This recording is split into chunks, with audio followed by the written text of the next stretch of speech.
You know, people tell on themselves so easily. I want to tell you what happens when you have a true conversion or you fall in love. When you fall in love, the woman never has to ask you to take her to dinner. She never has to ask you to buy her a fur coat or give her flowers or chocolate. She never has to ask you those things. You do them. When you fall in love.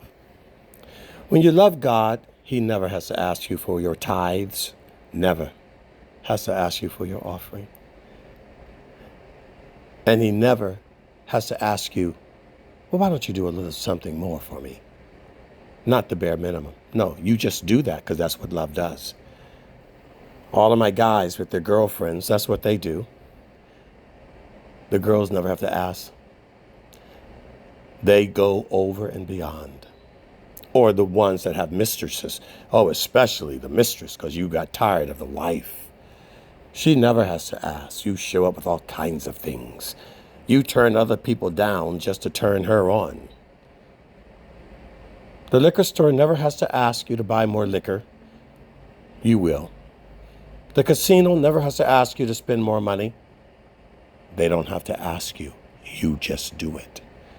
The drug dealer doesn't have to beg you to buy his drugs. Oh, no. You just do it. But with God, all of you, you have to be asked so much, don't you? You don't seem to come up with it out of your own head. It doesn't come out of your spirit. And the only reason you don't love God, like you didn't love the woman.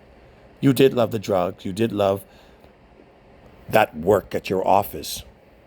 My former boss, lousy with his son, not married, lousy with his employees. But when it comes to money, oh, what he would do for a client, for his money, business, money.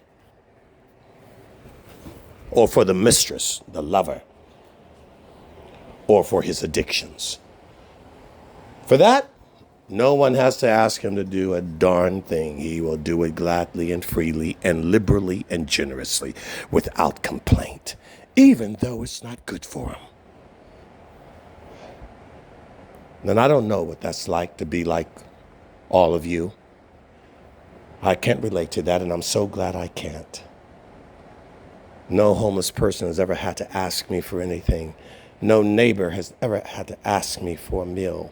No friend had to wait for me to stop by their house with groceries. I just did it. Or I called and asked them.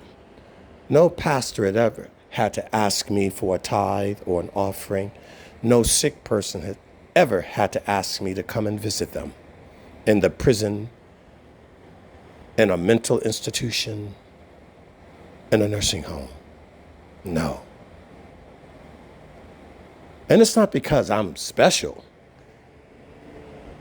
or I'm especially holy. Oh, no. No, not at all.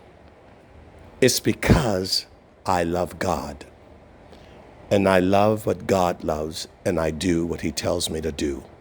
It's because I love God. What's your excuse? Even when I was given a multi-million-dollar recording contract, God didn't tell me to give it up. I gave it up because of my love for God. The same way God didn't ask David to build a temple.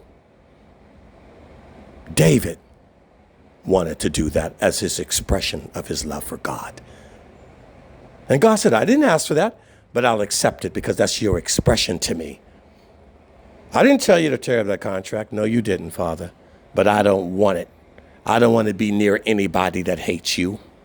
I don't want to be near anybody. I don't want to eat dinner with them. I don't want to hang out with them.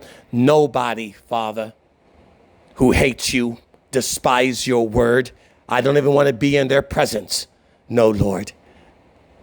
They mocked you while I'm recording an album that's supposed to be the biggest album of the year.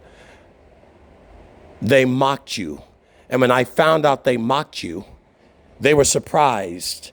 They said, what? You're going to give up your contract just because we mocked your God with this movie by Martin Scorsese, famous director? I said, that's right, because I love the Lord. And you signed me up to make music for you. And you're willing to pay me millions to do it. But I'm not going to help make millions for somebody that mocks my God. I don't want your company. I don't want your money. I don't want to break bread with you. Because I love God. And God accepted my sacrifice. Because it was my love showing my Father. Father, anybody that insults you, mocks you, anybody that's unfaithful to you, anybody that denies you, I don't want any part of them. As David said in the Psalm, I hate those that hate you, Father, and I love those that love you, Father. Greater love of no man than this, that I be laid on his life for his fellow kinsman that loves God as well. Yes, Lord, I love you above everything. And those that love you, Father, Jesus said, who are my mother, who are my brothers, who are my sisters? Those that obey and do the will of my Father. That's who I love.